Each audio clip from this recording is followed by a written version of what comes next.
Now, you've all seen what we're calling ground zero many, many times. We've seen it from a variety of angles. It is rubble and it is dust. And that, of course, raises the question of health and structures in danger. Here's ABC's Robert Krulwich. It is hard to conceive, but 3 days ago, both World Trade Towers rose 1,362 feet into the sky. Visit those same towers today. At their tallest point, they rise maybe 100 feet above the street. And while it's true there are 6 floors below street level, now filled with debris, engineers at the firm that built the building's best guess to account for the missing 1,200 feet of material from each tower is that large portions simply vaporized into the dust that rained down on New Yorkers immediately after the collapse. It was that powerful.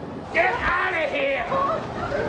We're talking here about 43,600 windows, 600,000 square feet of glass, 200,000 tons of structural steel, 5 million square feet of gypsum, 6 acres of marble, and 425,000 cubic yards of concrete, turned in good part into a cloud, says environmental medical doctor Stephen Levin. I was astonished at the degree to which solid materials were turned into pulverized dust as a consequence of that building collapse. I think it was striking. The Environmental Protection Agency has been sampling the dust, and one specialist told ABC they believe the clouds that appeared immediately after the collapse were mostly gypsum dust from drywall, cement dust, and plaster, which can cause problems. Cement dust is an irritant. Fine glass powder is also an irritating material.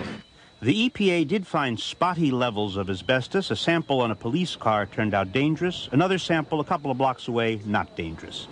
But most interesting in the mix, they are looking, they think, at specks of steel that used to be beams and elevators, marble from the lobby floor and facings. So what were once the strongest architectural elements in the two towers were pulverized, large portions turned into clouds like this one. Still, there is this mystery. If some of the hardest materials were vaporized, how to account for the presence everywhere of paper, fully intact letters, business forms, stationery. Paper is so fragile and combustible, and yet somehow, maybe because we have so much of it, it was everywhere. Robert Krulwich, ABC News, New York. Ground zero itself. Now let us turn to the